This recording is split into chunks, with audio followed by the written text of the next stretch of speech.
She came to Kansas with a trunk, a seed catalog, and the quiet understanding that nobody marries a stranger for love.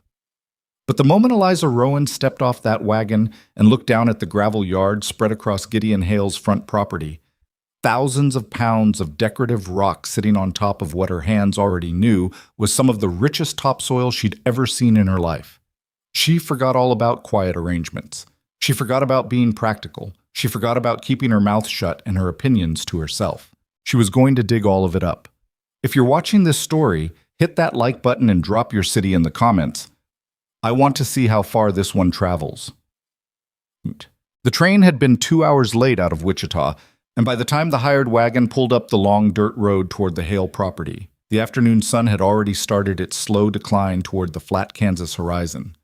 Eliza sat in the wagon bed with her trunk wedged between her knees and her travel bag tucked under one arm, watching the landscape change from scrubby open range to something that looked, at least from a distance, like an actual working operation. There were fences, that was something. Good fences, well-maintained, the posts straight and the wire taut. A man who kept his fences like that paid attention to his property. She noticed the barn first, a large structure with a roof that needed 2 new sections at minimum, but wasn't actively falling in. There was a bunkhouse off to the east side, a garden space that had gone mostly to weeds, and then the main house itself, which was a 2-story frame building with a covered porch and curtains in the windows. Someone had painted it within the last few years. White, with green shutters. It wasn't falling apart, and then she saw the yard. The wagon driver, an older man named Cleet, who'd barely spoken 10 words the entire ride, pulled the horses to a stop near the porch steps. "Here you are, miss," he said, and began wrestling her trunk off the wagon without any further ceremony. Eliza didn't move right away. She sat there with one hand braced on the wagon side, staring. The entire front yard, easily a 1/4 acre, maybe more, had been filled with decorative gravel. White and gray river rock, raked into neat, even rows between the fence line and the house. Someone had put in a few border shrubs along the porch, and there was a rose trellis on the east side of the house that had given up entirely and was now just a collection of dead canes. But the yard itself was all gravel, neat, controlled, completely, absolutely useless. She climbed down from the wagon without help and crouched at the edge of the gravel, right there in the dirt road, and pushed the rocks aside with 2 fingers. 4 inches down, maybe less. Her hand touched the dark earth beneath and she squeezed a fistful of it without thinking. Black loam. Dense and moist and rich as anything she'd seen in Missouri, where she'd grown up helping her mother keep a kitchen garden that fed 8 people through every winter. This wasn't ordinary Kansas hardpan. This was the kind of soil that people in the East would pay money for if they knew it existed. "You're her, then." She stood up fast, brushing her hand on her skirt. The man on the porch hadn't made a sound coming out of the house, or she'd been too focused on the dirt to hear him. He was standing at the top of the porch steps with his arms crossed, not aggressive, just contained, watching her with the particular expression of a man who was already revising his expectations downward. Gideon Hale was somewhere in his mid-30s, lean but not thin, with dark hair that had some early gray coming in at the temples. He had the hands of someone who actually worked, not just supervised, and his face was weathered in a way that made him look like he'd spent years squinting into sun and wind. He wasn't bad-looking. He also didn't look particularly happy to see her, which she supposed was fair enough given the circumstances. "Eliza Rowan," she said. "I assume you're Mr. Hale." "Gideon." He came down 2 of the steps and stopped there, which kept him a little above her eye line. She wasn't sure if that was deliberate or just habit. "You're shorter than your letter suggested." She blinked. "My letter didn't mention my height." "No," he said, but the handwriting was large. She stared at him. He stared back. Neither of them smiled.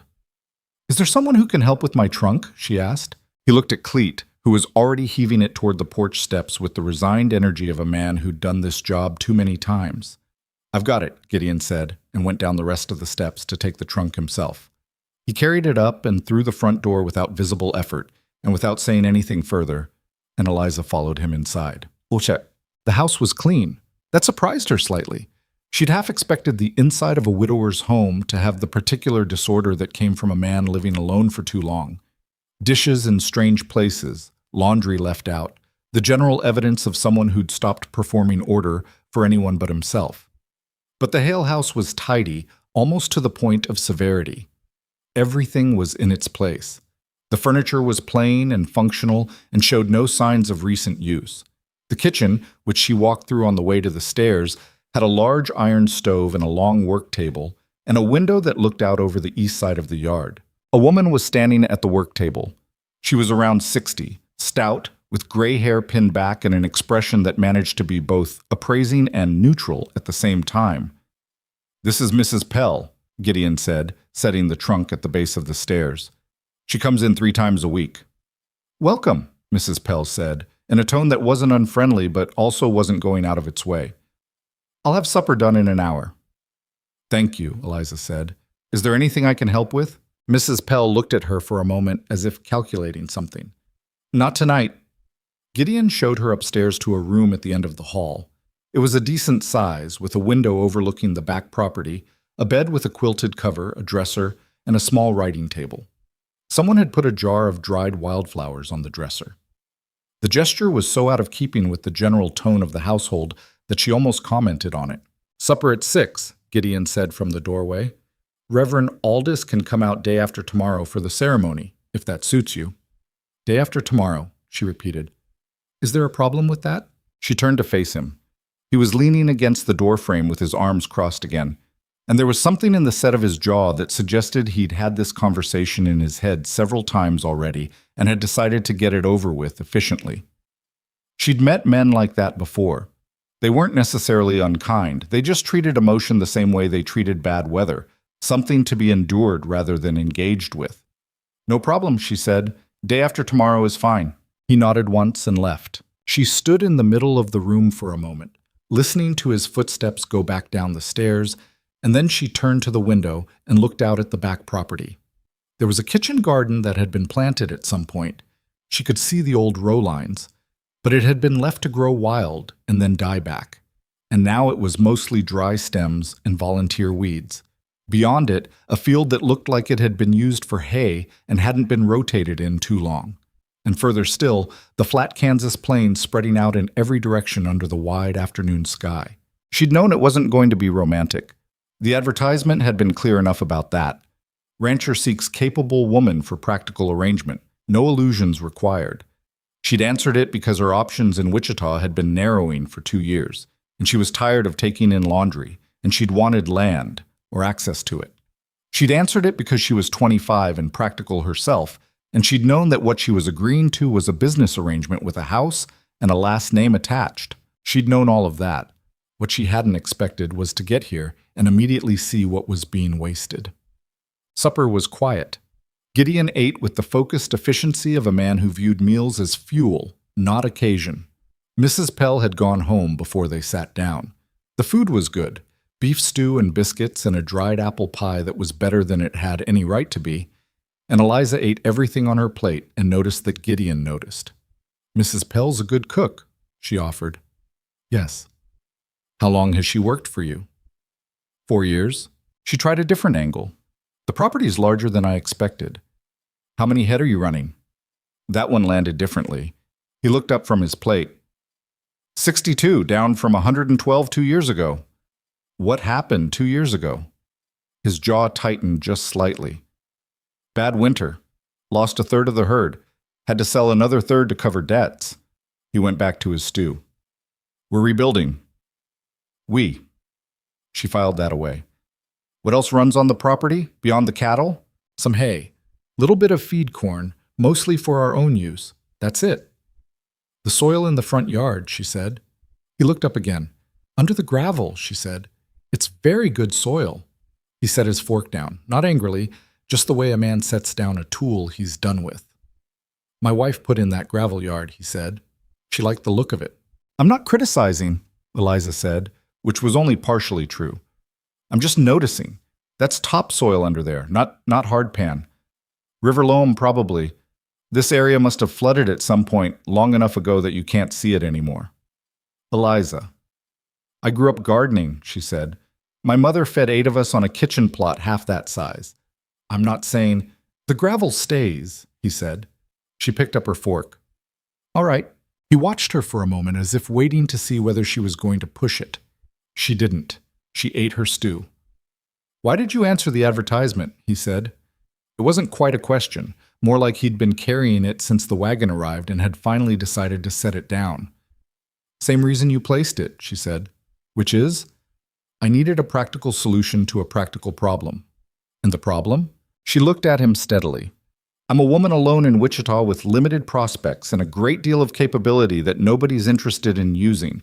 You're a rancher with good land, a bad winter behind him, and apparently no interest in looking for something better in a wife than someone competent and without expectations.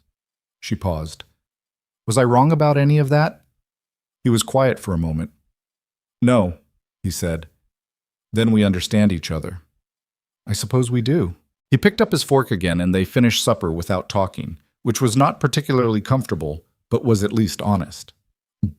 She lay awake that night for a long time, not because she was unhappy exactly, or not only because of that.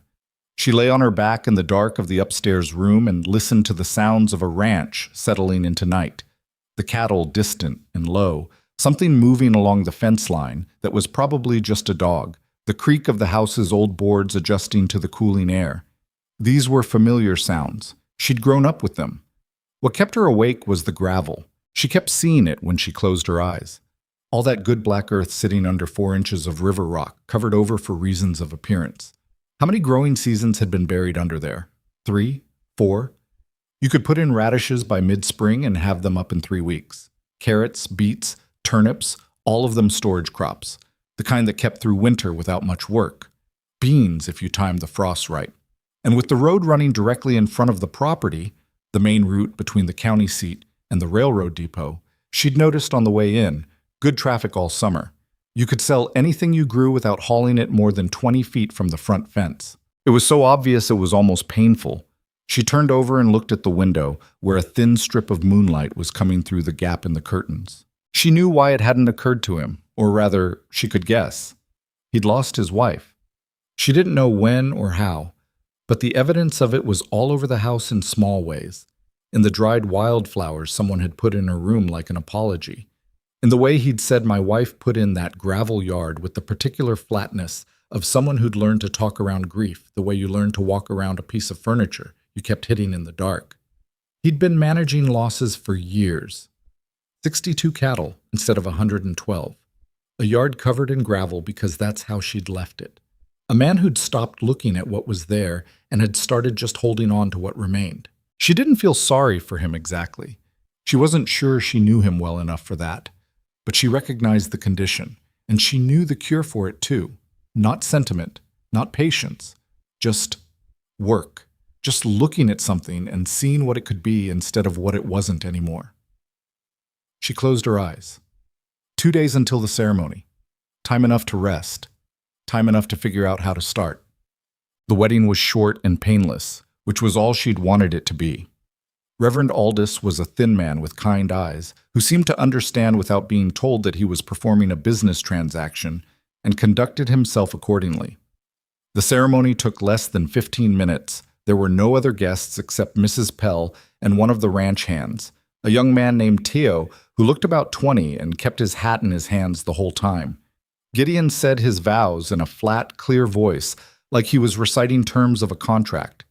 Eliza said hers the same way. Afterward, Mrs. Pell had made a small cake, which nobody mentioned directly, but everyone ate, and then Aldous left and Theo went back to whatever he'd been doing, and it was just the two of them standing in the kitchen with the remains of the cake between them. Well, Gideon said. Well, she agreed. They went back to work. She gave it a week, partly to be fair to herself, to learn the actual rhythms of the place before she started pushing against them. Partly because she needed to know what she was working with before she started asking for things. She learned that the main income right now was cattle, always cattle, but the herd wasn't large enough yet to generate what the ranch needed, and the recovery was going to take another 2 or 3 years at the current rate. She learned that there was a small account with the county bank that was not in danger of defaulting, but was not comfortable either. She learned that Mrs. Pell could be talked to directly and responded well to it. That Theo had been working the ranch since he was 14 and knew the land better than anyone. and that there were two other hands, brothers named Webb and Roy, late 20s, competent and quiet, who showed up when they were needed and didn't make trouble. She also learned that Gideon Hale woke up before dawn every morning and was usually back inside for coffee by 5:30, and that this was the window when he was most likely to say more than 3 sentences in a row. On the 8th morning, she was already at the stove when he came in. She poured his coffee without asking and handed it to him and waited until he'd had 2 swallows before she said anything. "I want to talk to you about the yard," she said. He looked at her over the rim of the cup. She could see him calculating whether it was too early in the morning to have this fight. "Just hear me out," she said. 5 minutes. He sat down at the kitchen table. She took that as agreement. She laid it out as plainly as she could. The soil quality, the road traffic, the timing for spring planting, which was close but not too close if they started moving the gravel now, the crops that would do well in that size space, and what they could reasonably expect to sell by early summer. She'd done the arithmetic on a piece of paper and she put it in front of him. Rough numbers, conservative estimates, what a roadside stand could bring in from travelers and railroad workers, and families who'd buy fresh vegetables over preserved ones every time if you gave them the option. He looked at the paper for a long time. "This is the front yard," he said. "It's a 1/4 acre of some of the best topsoil on this property, going to waste holding up rocks," she said. "Margaret put it in to look nice. It looks nice, but she's not here anymore and the ranch needs more than something that looks nice." She said it as gently as she could manage, which wasn't very gently, but she meant it without cruelty, and she thought he could hear that. He was quiet for a long moment. Then he looked up. "You want to dig it up yourself?" "I want to dig it up with help if you'll give me any. But yes, if I have to, I'll do it myself." "It's a lot of gravel." "I know." He looked at the paper again, at the numbers. "Teo's not doing much this week before the fence work starts," he said. "I'll tell him to give you 2 days." She didn't smile. She didn't want to make it strange. "Thank you," she said. "Don't thank me until we see if any of this grows." He stood up and took his coffee with him toward the door. "And don't plant anything that'll die on us in the first frost. I don't want to explain a dead yard to people." "Radishes first," she said. "Up in 3 weeks. Hard to kill." He grunted, which she was learning was not the same as no, and went out. She and Teo started on Monday. Moving the gravel was brutal work. Teo borrowed a flat-nosed shovel from the barn, and Eliza used the garden fork she'd found rusting in the shed, and they worked from the fence line inward, scooping the rock into a borrowed wagon in loads and hauling it around to the back of the barn, where Gideon said it could be used for drainage later. The soil under the rock was exactly what she'd thought. Dark and moist and dense, full of earthworm casings, surprisingly deep for this part of Kansas. By the end of the first day, she could barely straighten her back, and her hands had blisters from the fork handle, and they'd cleared maybe 1/3 of the yard. "You sure about all this?" Teo asked, looking at the turned-up section and the remaining rock with an expression that wasn't quite doubt, but was close to it. "I'm sure," she said. "Mr. Hale's going to be watching from the porch," Teo said. "He watches things he doesn't like from the porch." "Good," Eliza said. "Let him watch." Gideon didn't watch from the porch, as it turned out. What he did was come out after supper on the first evening and stand at the edge of the cleared section for a while without saying anything, and then pick up the spare shovel and work alongside them for another hour until the light got too bad to see. He didn't say anything about it the next morning. She didn't bring it up. By the end of the second day, they had the whole yard cleared. By Thursday morning, she had seed rows marked with string and stakes, and by the following Monday, she had her first plantings in, radishes as promised, and 4 varieties of lettuce, and 2 long rows of beets that she was quietly more excited about than the radishes because beets kept well and traveled well, and people bought them by the bunch all summer long. She was on her knees in the second beet row, thinning seedlings, when she heard the road. She looked up. A wagon was moving past on the main road, a family from the look of it, heading toward the depot. The woman on the wagon seat was looking at the garden, shading her eyes. Something about her expression, the particular attention of someone who'd been living on stored provisions through a long spring and was looking at green-growing things the way a thirsty person looked at water, made Eliza stand up and raise her hand. The woman on the wagon raised hers back.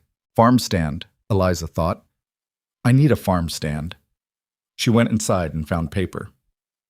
She built the stand herself, mostly. She used boards from the barn where Gideon told her she could take from the secondary pile, the wood that was already rough cut and wouldn't be used for structures. It wasn't beautiful. 4 posts in the ground, a plank surface, a crossbeam for hanging things, but it was solid and it was at the road's edge, and she painted a sign in large, clean letters: Hale Farm, fresh vegetables, fair prices. Gideon came to look at it the morning she hung the sign. He stood there with his coffee cup in one hand and his hat in the other, looking at it with an expression she was starting to recognize as the way he looked at things he wasn't sure yet whether to be annoyed or interested by. "You painted our name on it," he said. "It's our name," she said. "I'm a cattle rancher, Eliza." "You're also a man with a vegetable garden now," she said. "Might as well use it." He put his hat on and looked at the sign a moment longer. "The letters are straight," he said, and walked back toward the barn. She decided she'd take it. The radishes came up 22 days after planting, exactly as she'd said they would, and she had her first sale on a Thursday morning in late April. A bundle of 6 radishes and 2 heads of lettuce to a railroad surveyor who'd stopped his horse at the stand and looked genuinely surprised to find fresh produce this far outside of town. "My wife's going to be glad to hear about you," he said, handing over his coins. "Tell her to come by on Fridays," Eliza said. "I'm going to have more then." By the 3rd Friday, she had a small crowd. Not large, 6, 8 people, but they were buying and they were talking. Word moved fast in a county where most people were hungry for something fresh after a long winter on canned goods and dried meat. A woman named Clara Dent, who lived on a homestead 3 miles east, started coming every week, and one morning she brought her sister, who brought 2 neighbors, and before Eliza had time to plan for it, she had more customers than she had produce. "I need more planted," she told Gideon at breakfast. "You're out of yard," he said. "I need the kitchen garden space too, and that section behind the barn that's been sitting fallow." He looked up from his coffee. "I know what I'm doing," she said. "I know how to rotate, and I know how to not exhaust the soil. I'm not asking to ruin your land. I'm asking for the parts of it you're not using. The kitchen garden is maybe 1/2 an acre." "I know. And the south field behind the barn is another 1.5 acres. "I know." He was quiet for a long moment, turning his cup in his hands. "That's a lot of vegetables." "It's a lot of customers," she said. "And if the railroad camp is still working 20 miles east, they're going to need provisions all summer. Do you know what they're paying for vegetables out there right now?" "I do," I asked. He looked at her. "When did you ask?" "Last Thursday," she said. "The surveyor, Mr. Hedges, he gave me the camp foreman's name. I wrote a letter." Gideon stared at her for a moment that stretched long enough to be uncomfortable, and then he put down his coffee cup and rubbed his face with both hands, a gesture she'd noticed he made when he was recalibrating something. "How much did they say?" he asked. She told him. He picked up his coffee cup again. "You'll need more help than Teo," he said. "I know," she said. "I have some ideas about that." Clara Dent was the first. She came to Eliza on a Tuesday, not a Friday, which was unusual, and she stood at the farm stand with an expression that was part embarrassment and part determination, and she said, without quite meeting Eliza's eyes, "I heard you might be hiring help." "Who told you that?" Eliza said. "Mrs. Pell," Clara said. Eliza made a mental note to thank Mrs. Pell. "I can't pay much yet," she said. "I can pay some, and I can pay more as it grows, and I can let you take produce home at cost." Clara looked at her then. "My husband's been laid up since February," she said. "Bad back. We've got 4 children and 1 milk cow, and the creek's running low." She paused. "I'm not asking for charity. I can work." "I know you can," Eliza said. "Come back tomorrow morning, 6 o'clock. Clara came back, and then her sister. And then 2 other women from further out, women whose husbands were struggling or gone or simply not making enough on their own.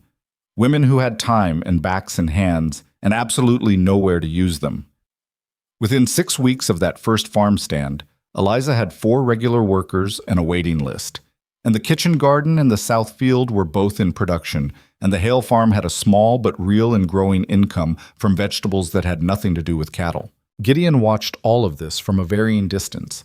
He helped when she asked directly, hauling water when the barrel ran low, reinforcing the stand when the wind knocked one of the posts loose, loading wagons for the first railroad delivery, which had come through faster than either of them had expected. He didn't praise what she was doing. He didn't criticize it either, mostly. He watched. One evening she was closing up the stand and he came out from the barn and stood there while she stacked the remaining produce for the next morning. "Hedges stopped by today," he said. She looked up. "The surveyor? What did he want?" "The camp foreman wants to talk about a regular contract, monthly delivery, bigger order than what you did last week." She went still for a moment. "He left a number," Gideon said. He handed her a folded piece of paper. She unfolded it, looked at the number, looked at it again. "Gideon," she said. "I know," he said. "I know," he said again. He wasn't smiling, but something in his face had shifted from its usual held-back quality into something more open, like a door that had been closed for a long time and someone had just put a hand on the knob. "I told him we'd need to discuss it." "Yes," she said. "Can you grow that much by the time they need it?" She thought about it honestly. The south field, the kitchen garden, the front yard, all at full production, all 4 workers, maybe 2 more if she needed them. It would be tight. It would mean long days. It would mean solving at least 3 problems she hadn't solved yet. "Yes," she said. He looked at her for a long moment, not appraising exactly, or not only that. Something else. Like he was seeing something he'd been standing next to for weeks, and only now registered what it actually was. "All right," he said. "Let's talk about it inside." She followed him up the porch steps and into the kitchen, and the lamp was already lit on the table. And outside, the spring dark was coming down soft over the Kansas plains. And the farm, their farm, she was starting to let herself think of it as that, was alive in a way it hadn't been in a long time. It wasn't love. She wasn't sure what it was yet. But it was real, and it was growing, and for now that was enough. The railroad contract changed things faster than either of them had planned for. It wasn't just the money, though the money was real enough. The first payment from the camp foreman came in an envelope that Gideon set on the kitchen table without comment, and then walked away from, the way a man walks away from something he needs a minute to process alone. It was what the contract meant in terms of volume. The south field was producing well, and the kitchen garden was at full capacity, but a monthly delivery to a railroad camp of 300 men required a kind of organized output that the Hale farm hadn't come close to before. Eliza had said yes, she could do it, and she'd meant it. But standing at the Southfield fence on a cool May morning with a pencil and a piece of paper, running numbers she'd already run twice, she understood that meaning it and doing it were 2 different problems. She needed more hands. She needed a drying shed for the root vegetables so they could be stored and staged instead of pulled and delivered in the same day. She needed a second wagon for delivery runs because using the ranch's main flatbed meant pulling Teo and Roy off fence work every time, and Gideon had been patient about that, but patient had a limit. What she had was 4 women, 1.5 acres of productive ground, and a husband who was starting to believe in this thing, but not enough yet to stop watching it with his arms crossed. Clara Dent was at the farm by 6:30 on Tuesday, the morning after the contract news, and she knew from Eliza's face before a word was said that something had changed. Clara was like that. She had a way of reading a room that came from years of living around a man whose moods you learned to track the way you tracked weather. Not because you were afraid of it exactly, but because knowing it early meant you could move accordingly. "How much more?" Clara said, pulling on her gloves. "About double," Eliza said. "Maybe a little more than double." Clara was quiet for a moment, looking at the rows. "My sister's neighbor, Mrs. Vogt, she's been asking me if there's work. Her husband took a job in Abilene, but it doesn't pay enough, and she's got 2 girls old enough to help with lighter tasks. Can she start Friday? I'll ask today. And I need someone who can build," Eliza said, "or help me build. A drying shed, maybe 20 by 12, basic frame, doesn't need to be beautiful, just needs to keep rain off root vegetables and have good airflow." Clara looked at her sideways. "Are you going to ask Mr. Hale about the lumber?" "I'm going to tell Mr. Hale about the lumber," Eliza said. Clara made a small sound that was not quite a laugh. "You 2 are something," she said, and went to get her tools. The conversation with Gideon happened that evening. He was at the barn working on a piece of harness that had cracked, and she came in and sat on the empty crate near the door and waited until he looked up. He had a way of knowing when she had something specific to say. She wasn't sure if that was because they were learning each other or because she'd never been particularly subtle about it. "The railroad contract means I need more space," she said. "A drying shed, roughly 20 by 12. I can help build it if you show me what to do." He set down the harness and the awl. "Where?" "East side of the kitchen garden. There's a flat section that's not producing." "That flat section has drainage issues," he said. "You'd need to put down a gravel base or the floor will heave in wet weather." She thought about that. "All right, I've got some timber from the old fence line I took down in March," he said. "Enough for a frame and maybe half the siding. You'd need boards for the rest." "I can price boards at Whitfield's," she said. "I'll go with you," he said. "Whitfield gives better prices when I'm there. Don't know why." "Because you're a man," she said flatly, without particular bitterness, just as fact. He picked up the harness again. "I'll go with you," he said again, which was the closest thing to an acknowledgement she was going to get, and she decided it was enough. They went to Whitfield's the following Thursday, and Gideon was right. The price they got on the board feet they needed was better than what she'd been quoted the week before when she'd gone alone to ask. She didn't say anything about it on the ride home. She sat beside him on the wagon seat and watched the road and thought about the shed, the layout of it, where she'd hang the herb bundles and how she'd stack the beets versus the carrots to keep the airflow clean between them. "You're quiet," Gideon said. "I'm thinking," she said. "About the shed?" "About the shed and about Mrs. Vogt's daughters and about whether it's too late in the season to get another planting of radishes in before the summer heat kills them." She paused. "It's not too late. I'm going to try it." He was quiet for a moment. The horses moved at their usual pace, steady and unhurried. "My wife used to do that," he said. "Think about 3 things at once and talk about them like they were all connected." It was the most he'd said about her since the night of the gravel. Eliza didn't look at him. She kept her eyes on the road. "Was she a gardener?" she asked, careful. "No," he said. "She wanted to be. She grew up in a city, Philadelphia." He said the name like it was a place on a different planet. She liked the idea of it, but she didn't know the work, and she didn't like asking for help learning things she thought she should already know. "That's a hard way to be," Eliza said. "It was," he said. He didn't say anything else about it, and she didn't push, and the wagon rolled on down the road. The shed went up over 2 weekends, which surprised her. She'd expected it to take longer, but Gideon turned out to have an efficient and particular way with framing that made the whole thing go faster than she'd planned. Teo helped on the second weekend. Webb and Roy showed up Saturday afternoon and put in 3 hours without being asked, and she fed them supper for it, which seemed to be the right currency for that kind of neighborliness. "You cooked," Gideon said when she put the plates down. "Mrs. Pell wasn't coming in today," she said. "I know," he said. You cooked." "I can cook," she said. "I just prefer to be doing something that makes money while Mrs. Pell is here." He looked at her for a long moment across the table, and Webb and Roy and Teo all found something very interesting to look at on their plates. "Fair enough," Gideon said, and picked up his fork. She caught Clara smiling into her coffee from across the table and ignored it on purpose. The first major railroad delivery happened on a Thursday in early June, and it was organized chaos from start to finish.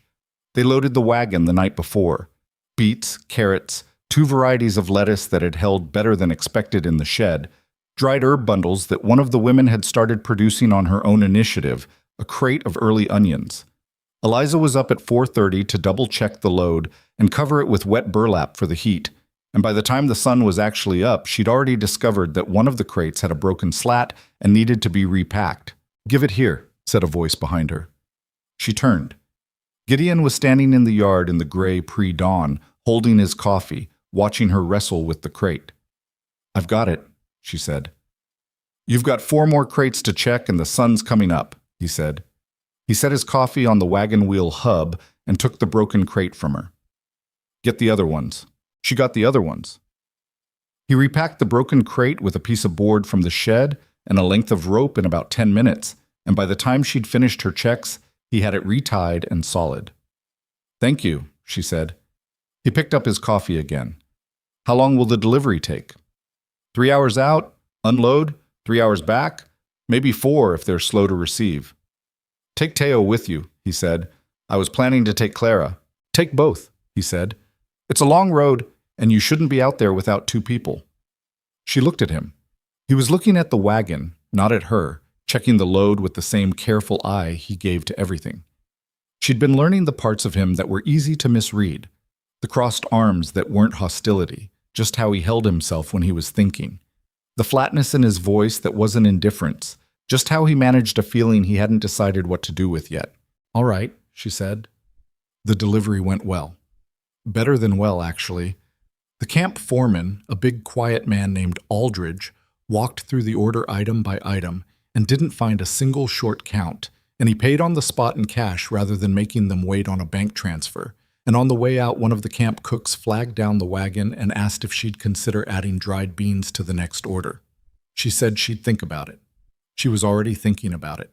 On the ride home, Clara fell asleep against the wagon side within the first hour, because Clara had been up since before Eliza and had done more physical work in the past 2 days than any reasonable person should. Teo drove. Eliza sat with the empty crates behind her and the cash box in her lap and looked at the flat Kansas landscape going by and felt, for the first time in a long time, something that wasn't quite contentment but was close enough that she didn't know what else to call it. She was building something. Not just growing vegetables. Actually building something, the way you built a structure. One solid piece at a time, each one load-bearing, each one depending on the one before it. She was also, she realized, paying attention to what the women around her were doing. Clara's sister had started bringing surplus eggs to sell at the farm stand, and they'd been selling out by Friday afternoon. Mrs. Vogt's older daughter had a real gift for the herb drying, a patience for it that Eliza frankly lacked, and she'd started experimenting with different bundle combinations on her own. A woman named Pearl Gibbs, who'd started coming 2 weeks ago, had mentioned, almost in passing, that she used to do accounts for her father's dry goods store, and she could look at numbers without getting dizzy. Eliza had filed that one away very carefully. Teo, she said. Ma'am, he said, does Mr. Hale have someone doing the books for the ranch, the cattle side? He does them himself, Teo said. Saturday nights, mostly. Takes him a while. She said. She thought about Pearl Gibbs. She thought about Saturday nights and a man sitting at the kitchen table in lamplight with a ledger he didn't like, doing math he was competent at but not fast at, when there was a woman 3 miles away who could probably do it in half the time and would be grateful for the work. She thought about a lot of things on the ride home. When they got back to the ranch in the late afternoon, Gideon was at the fence near the road, talking to a man she didn't recognize. A heavy man on a good horse, well-dressed for this part of Kansas, the kind of clothes that said money in the specific way that meant old money, managed carefully. She didn't think anything of it at first. Ranchers talked to men on horses all the time. She helped Teo unhitch and began moving the empty crates back toward the shed. She noticed the conversation from the corner of her eye, though not because of anything specific. Just the body language. Gideon was standing with his weight back on his heels, which she'd learned meant he was being careful. The man on the horse was doing most of the talking. After about 10 minutes, the man touched his hat brim and rode back toward the main road. Gideon stood at the fence for a moment looking after him, and then he turned and came toward the shed where Eliza was stacking crates. Who was that? She asked. Horace Blackwell, Gideon said. She knew the name. Everyone in the county knew the name, the way you knew the names of rivers and weather patterns, not because you'd looked them up, but because they were simply there, a feature of the landscape you learned to navigate around. Blackwell ran the regional flour supply, had a stake in 2 of the 3 dry goods operations in town, and was rumored to have an arrangement with the county assessor that benefited him in ways that didn't bear close examination. What did he want? She asked. Gideon picked up one of the crates and set it on the stack without looking at her right away. He heard about the railroad contract, he said. How? Things get around. He picked up another crate. He said he wanted to congratulate us. Said it was a fine thing, a woman putting her energy into the community like this. He paused. He also said that his flour supply business has a standing arrangement with the railroad camp kitchen, and any orders for baked goods would need to go through his distribution. Eliza went still. We're not selling baked goods, she said. We're selling produce. I know that, Gideon said. I told him that. What did he say? He set down the last crate and finally looked at her. He He said that arrangements tend to grow, and he wanted to make sure we understood that his operation had been serving this county for 15 years, and he hoped we weren't planning to step on any toes. She kept her voice level.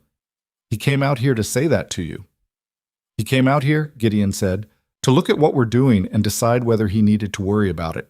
They stood there in the shed with the light coming through the vented slats and the smell of drying beets around them, and she could see him working through something, deciding whether to say the rest.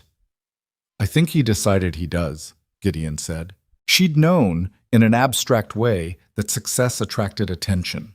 She'd known that a woman pulling in cash from a railroad contract in a county where Blackwell had a hand in most commerce wasn't going to stay invisible forever. She'd known it the way you knew a storm was coming when the air pressure changed, not the exact hour, but the direction. She hadn't expected it this soon. He can worry all he likes, she said. Eliza, Gideon said, and the way he said it, not sharp, just careful, told her he wasn't dismissing it. I heard you, she said. I'm not being foolish. I'm just not going to be scared off by a man on a horse who came to congratulate us. He looked at her for a long moment. I'm not asking you to be scared, he said. I'm asking you to be smart. I am being smart, she said. Being smart means not showing him that it landed. A beat of silence between them. Outside, one of the horses moved in the paddock, and somewhere across the property, Clara was saying something to Mrs. Vogt in a carrying voice that they both heard, but neither of them processed. All right, Gideon said finally. What do you want to do? Keep going, she said. Exactly what we're doing, and I want to talk to Pearl Gibbs about the accounts. Who's Pearl Gibbs? A woman who used to do books and who would be very useful to us, she said. I'll bring her by Saturday if she's willing. He rubbed the back of his neck. One thing at a time. We don't have time for one thing at a time, she said. We never did.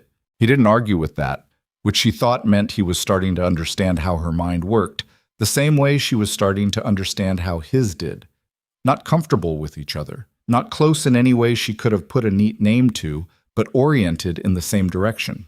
Pearl Gibbs came on Saturday. She was a small, sharp-faced woman of about 30 who had the look of someone who'd spent years being underestimated and had decided somewhere along the way to let that be their problem. She sat at the kitchen table with Eliza and looked at 3 months of farm stand receipts and the railroad contract and Gideon's cattle ledger from the past year. And within 45 minutes, she had identified 2 inconsistencies in the cattle accounting that Gideon hadn't caught, organized the produce receipts into a format that actually made them readable, and suggested a pricing adjustment on the herb bundles that would increase the margin by 12% without losing customers. Gideon sat across this table and watched this happen with an expression that Eliza recognized as the one he got when he was revising an opinion he'd held for a while. How much do you want for this? He said. Pearl looked at him directly. Enough to make it worth my time, she said, and enough to make it worth telling my sister-in-law about you because she's got a smokehouse and she's been looking for a market. Gideon looked at Eliza. Eliza looked at Gideon. We'll talk about the smokehouse, Eliza said. Let's start with the books. By the time Pearl left that afternoon, she had an arrangement, and the Hale farm had something it hadn't had before. Someone keeping track of where every penny was going and coming from, which was the kind of information that changed what you could plan for and how far ahead you could see. That evening, after supper, Gideon stayed at the table after the dishes were cleared. It was later than usual. The lamp was burning low, and outside the crickets were going, and the night air coming through the open kitchen window was warm for early June, the first real warmth of the season. This is not what I expected, he said. She was wiping down the work table, and she didn't stop what she was doing. What isn't? Any of this, he said. The farm, the women, Pearl Gibbs. Is that a complaint? No, he said. He sounded almost surprised by his own answer. It's just not what I planned for. I know, she said. She wrung out the cloth and hung it over the edge of the basin. Neither did I. She turned to face him, leaning back against the work table with her arms crossed, not defensive, just tired in the good way. I planned for a practical arrangement and a piece of land. That was all. He was quiet for a moment. Is it enough? It was the most personal question he'd asked her since she arrived, and she thought about it honestly before she answered. The gravel was gone. The yard was full of growing things. There were women coming to this farm every day who had somewhere to go and something to do and money going home in their pockets. There was a railroad contract with real numbers on it. There was a shed they'd built together over 2 weekends, solid enough to outlast both of them. "It's more than enough," she said. "It's a start." He nodded slowly and picked up the lamp to carry it toward the stairs. He stopped at the kitchen doorway. "The rose trellis on the east side of the house," he said. "The dead one. I was thinking I'd pull it out." She looked at him. "Don't," she said. He waited. "The canes are dead, but the root's probably fine," she said. "Let me look at it in the morning. It might come back." He stood there for a moment in the lamplight, and something moved through his face that she wasn't sure she was supposed to see, so she looked at the window instead. "All right," he said. "Look at it in the morning." She heard his footsteps on the stairs. She stood in the dark kitchen for a moment longer, listening to the crickets and the cattle and the ordinary sounds of the ranch going on around her, and thought about the trellis and the roots and all the things that looked dead from the outside that were only waiting for someone to think they were worth saving. Then she blew out the last candle and went upstairs. The rose trellis had a live root. Eliza found it on a Sunday morning, the way she found most things she was looking for, by getting down on her knees in the dirt and checking instead of assuming. The canes were dead all the way to the second fork, dry and brittle enough to snap between her fingers. But when she scraped at the base with her thumbnail, she found green underneath the bark, a thin thread of it, pale and stubborn. She cut the dead growth back to 8 inches and worked some compost around the base and left it. Whether it would come back or not was the plant's decision, not hers. She'd done what she could. That was the last quiet morning for a long time. The trouble with Blackwell didn't arrive the way trouble usually did, all at once and easy to identify. It arrived the way bad weather sometimes did in Kansas. Sideways, from a direction you weren't watching, gradual enough that by the time you understood what was happening, you were already wet. The first sign was small enough that she almost missed it. Mrs. Vogt came in on a Wednesday in late June with her daughters and mentioned, while they were sorting beets, that the Hendersons down the road had stopped buying at the farm stand. Mrs. Henderson had told her it was because they were getting their vegetables from Whitfield's Dry Goods now, which carried canned goods and some dried produce from further east. "Whitfield's didn't carry produce last month," Eliza said. "No?" Mrs. Vogt said carefully. "They didn't." Eliza kept sorting beets and didn't say anything else about it. The second sign came from Pearl, who had a sharp eye for numbers and an even sharper one for patterns. She came on Saturday as usual and sat down with the week's receipts and was quiet for longer than normal, and then she said, without looking up from the ledger, "We had 4 regular Friday customers who didn't come this week." "I noticed," Eliza said. "Same 4 who buy the most volume." "I know." Pearl finally looked up. "What do you know that I don't?" Eliza told her about Blackwell's visit in May. She told it plainly, without drama, because Pearl didn't need drama. She needed facts, and she was the kind of woman who dealt with facts the way a carpenter dealt with lumber, directly and without sentiment. Pearl listened without interrupting. When Eliza finished, Pearl tapped the end of her pencil against the ledger page twice. "He's cutting the legs out," she said. "Quietly. Nothing you can point to." "Not yet," Eliza said. "What does Mr. Hale say?" "He says to be smart." "That's not an answer," Pearl said. "No," Eliza agreed. "It isn't." The third sign was the one that made her angry enough to stop being careful about it. On a Tuesday morning, Clara came in from town. She'd gone to pick up thread and a few dry goods, and she came into the shed where Eliza was working with her jaw set in the particular way that meant she had something to say that she'd been deciding how to say the whole ride back. "People are talking," Clara said. Eliza looked up. "About what?" "About the farm." Clara set her basket down. "There's a story going around that the produce you're selling to the railroad camp has been making people sick, that it's not being stored properly and it's going out dirty." The shed went very quiet. "That is not true," Eliza said. "I know it's not true," Clara said. "I've eaten your vegetables every week for 3 months, and so have my children. But it's going around, Eliza. I heard it at Whitfield's from Mrs. Crane, and Mrs. Crane doesn't make things up. She just repeats them." "Who told Mrs. Crane?" Clara pressed her lips together. "She said she heard it from one of Blackwell's clerks." There it was, not sideways anymore, straight on. Eliza set down what she was holding very deliberately and walked to the shed door and looked out at the farm, the growing rows, the drying shed, the women working in the June heat, and made herself breathe evenly before she turned back around. "All right," she said. "All right," Claire said. "I need to go to town," Eliza said, "and I need to talk to Gideon first." She found him in the barn, working on the harness again. There was always something wrong with the harness, and she stood in the barn door and told him, all of it. The customers disappearing, the produce at Whitfield's, the rumor. He stopped working while she talked. He didn't say anything until she was done, and then he said, "Blackwell." "Yes." He set down the harness piece. He was quiet for a moment in the way that she'd learned wasn't passivity, but processing. The particular stillness of a man who'd learned to think before he moved, because moving wrong had cost him before. "I want to go to Aldridge at the railroad camp," she said, "directly, before he hears the rumor from someone else." "When?" "Today, if possible." He looked at the harness. He looked at her. "I'll come with you," he said. "You don't—" "I'll come with you," he said again, and that was the end of it. They rode out to the railroad camp that afternoon, and Eliza had spent the ride thinking about what she was going to say, and she'd decided the best version of it was the truth, simply told. When they found Aldridge in his site office, a converted storage car at the edge of the rail line, she sat across from him with her hands folded on the table and said, "I want you to hear something directly from me before you hear it somewhere else." Aldridge was a methodical man. He listened to the whole thing with his arms on the table and his expression giving nothing away, and when she finished, he was quiet for a moment. "I've had 3 deliveries from your farm," he said. "Not a single complaint from my kitchen crew. Not one sick man." "I know," she said, "because it's not true." "I figured that," he said. "Because my cook is particular and he inspected every crate." He paused. "You're telling me Blackwell's behind this?" "I'm telling you what I know," she said, "which is that the rumor started with one of his clerks." Aldridge leaned back in his chair.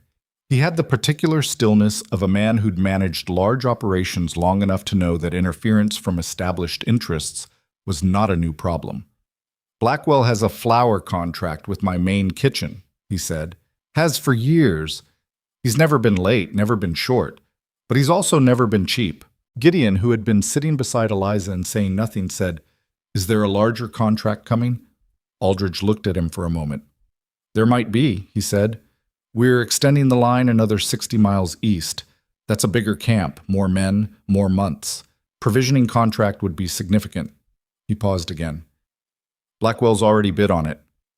The silence in the converted rail car had a different weight now. "We haven't bid on it," Eliza said carefully. "No," Aldridge said. "You haven't." He looked at her steadily. "But you could." She glanced at Gideon. He was looking at Aldridge, and she could see the calculation happening behind his eyes. The same one she was doing, the same set of numbers, the same question about whether they were big enough yet to take on something that large. "What's the timeline?" she said. "Bids close in 6 weeks, Aldridge said. "Award announced a week after. First delivery would need to be 30 days after award." 6 weeks. She turned that over in her mind. 6 weeks to build a bid that was credible against Blackwell's 15 years of established relationships. 6 weeks to prove, on paper, in numbers, in specifics, that the Hale farm could provision a camp of 400 men for the duration of an extended railroad push. It was the most complicated thing she'd ever considered attempting. "I'd need to understand the full requirements," she said. Aldridge opened a desk drawer and produced a printed document, 2 pages, close type, and slid it across the table to her. "That's the preliminary specification," he said. "It'll be finalized in 2 weeks, but the broad strokes won't change much." She didn't read it there. She folded it carefully and put it in her jacket pocket. "Thank you," she said. "Don't thank me," Aldridge said. "Come in with a real bid and earn the thing. That's all I'm asking." He stood, which meant the meeting was over. "And Mrs. Hale." She stopped. "Whatever's in the water over at your farm," he said. "My cook says your beets are the best he's ever seen. I don't know what you're doing different." "Good soil," she said. "And we pay attention." He nodded. They left. On the ride back, the sun was dropping toward the flat western horizon, and the light was going gold and long across the prairie, and Gideon didn't say anything for the first mile and a half. When he did speak, he said, "Can we do it?" She had the specification folded in her pocket, and she hadn't read it yet, and she didn't know. "I don't know yet," she said. "Honest answer," he said. "Only kind I've got," she said. He made a sound that might, from certain angles, have been close to a laugh. She filed it away. That evening, she read the specification at the kitchen table while Gideon sat across from her with his own paperwork, the cattle ledger Pearl had reorganized, going through it with a focus she'd rarely seen from him on anything that wasn't a fence or an animal. Pearl had made notes in the margins in her small, exact handwriting, and he was reading them with the careful attention of a man encountering a new language he was determined to learn. The specification was demanding, volume requirements that were 2.5 times their current output. A flour component, baked goods, hardtack, flour for the camp kitchen, that they had never touched and didn't have the means to produce. A reliability clause that required guaranteed delivery on a set schedule regardless of weather or supply issues. A bond requirement. She read it twice, slowly, then she put it down and looked at the ceiling for a moment. "It's got a flour component," she said. Gideon looked up. "Baked goods and flour supply for the camp kitchen," she said. "That's Blackwell's territory specifically. It's written into the specification in a way that almost requires you to go through his distribution to meet the requirement." "Almost," Gideon said. "Almost," she agreed. She thought about Pearl's sister-in-law with the smokehouse. She thought about Mrs. Vogt's herb drying. She thought about all the small operations that had grown up around the farm in the last 3 months, each one a piece of something she hadn't planned for but had come to rely on. "Who else mills flour in this county?" "Nobody," he said. "Blackwell owns the only grist mill within 30 miles. "Then we'd need to source from outside the county," she said. "Expensive," he said. "How expensive compared to losing the contract to Blackwell and then watching him go after the monthly delivery next?" she said. He was quiet. "He's not going to stop at the rumor," she said. "That was a test. He wanted to see if we'd pull back. When we didn't pull back, he's going to escalate." She pressed her hand flat on the specification document. "This contract is what he's actually after. If he wins it, he controls the railroad provisioning for the whole extended line. And if he controls that, he doesn't need to bother with us anymore because we can't grow big enough without access to that market to be worth his attention." Gideon leaned back in his chair. He crossed his arms, which she'd stopped reading as a defensive posture, and started reading as the posture of a man who was taking something seriously. "You want to go after the contract," he said. "I want to have a real answer to whether we can before we decide," she said. "That's different from what you said on the road." "I've read the specification since then," she said. The corner of his mouth moved. Not a smile, just a shift. "What do you need to figure it out?" "Pearl? For the numbers," she said. "And a conversation with someone who knows flour supply outside Blackwell's network. And I want to talk to Clara's sister-in-law about whether she knows any bakeries or millers east of the county line." "Clara's sister-in-law talks to everyone in 3 counties," he said. "I know," she said. "That's why I want to talk to her." She got Pearl on Thursday, and Clara's sister-in-law, a broad, direct woman named Nora, who smelled permanently of wood smoke and didn't sit still for more than 30 seconds at a time, came by on Friday morning. Nora knew a miller, not close, 40 miles east, a man named Dietrich, who ran an independent operation, smaller than Blackwell's but reliable, according to Nora, who had bought flour from him twice before his nearest depot agent had been pressured out of the county. "Pressured out by who?" Eliza said. Nora looked at her with an expression that said she thought the question was a little unnecessary, given everything. "By Blackwell," she said. "Is Dietrich still operating?" "Far as I know," Nora said. "He's stubborn, that one. German, doesn't move easy." "Would he take a letter?" "He'd take a letter," Nora said. "Whether he'd answer it is another thing." Eliza wrote the letter that evening. 3 pages, which she knew was long, but she needed Dietrich to understand exactly what the opportunity was and why it was worth his attention and why working with her would be different from whatever arrangement Blackwell had previously disrupted. She wrote it twice. The first version was too defensive, too much explaining herself, and she started over and wrote it the way she'd have wanted someone to write it to her, direct, specific, honest about the risk, clear about the potential. She gave it to Nora the next morning to take to the mail agent. Then she waited. While she waited, Blackwell moved again. This time it was more direct. A man named Garrett, who identified himself as Blackwell's business manager, came to the farm on a Wednesday morning when Gideon was out checking the east fence line with Teo and Roy.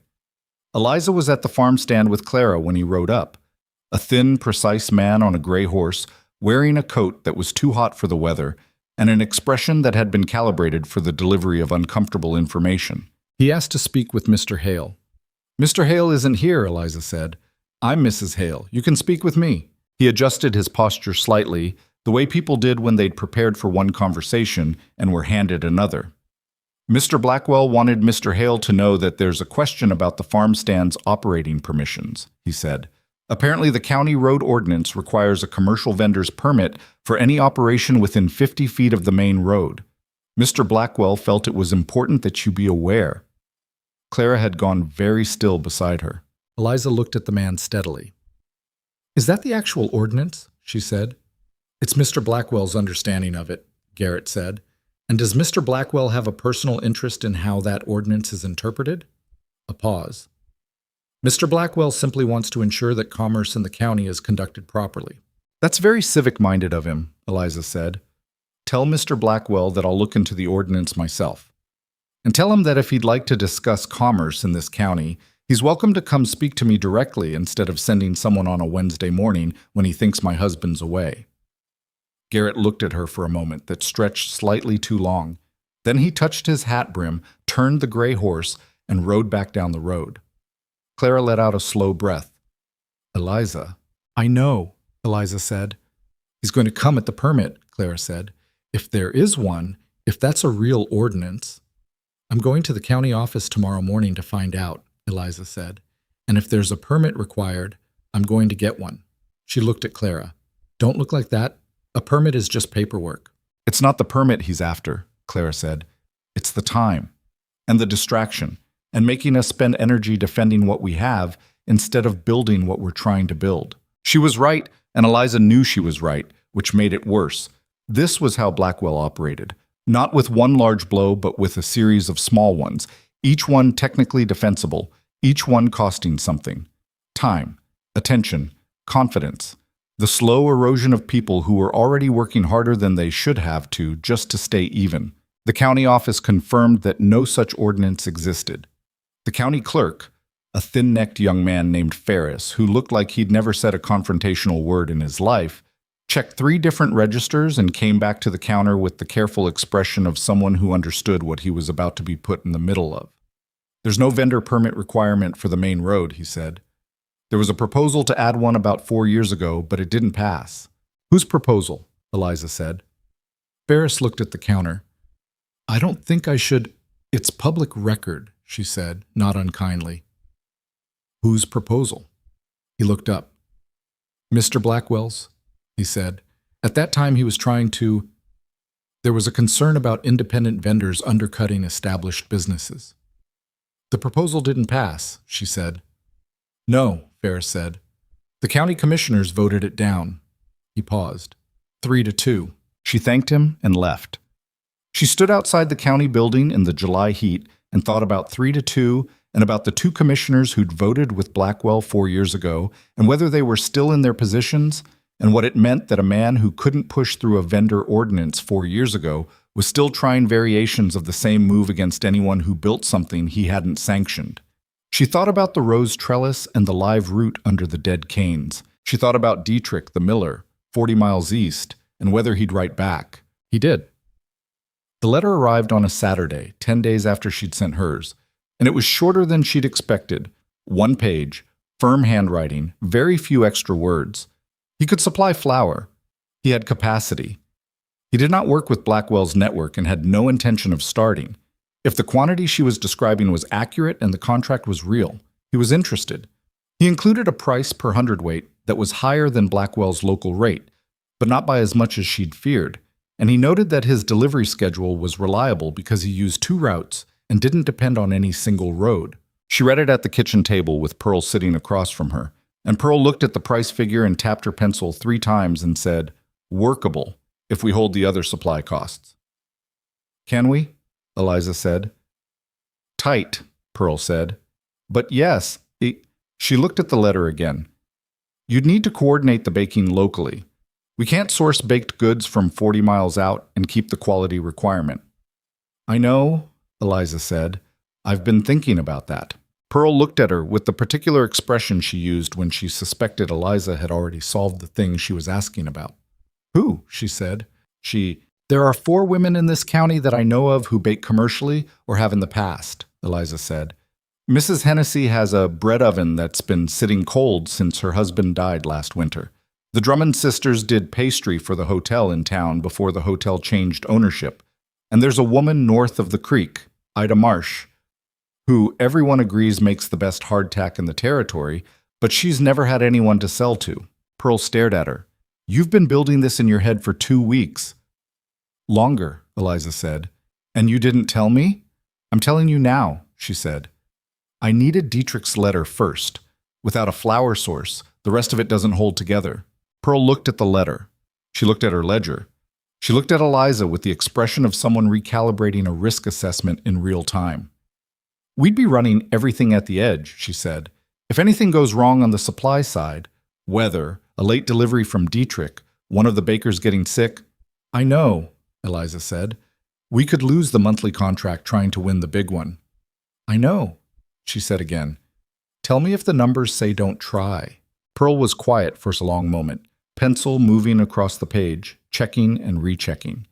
The kitchen was warm and the window was open, and outside the farm was going on in its usual late afternoon way. Women finishing the day's work, Teo closing up the shed, a horse moving somewhere in the distance. The numbers don't say don't try, Pearl said finally.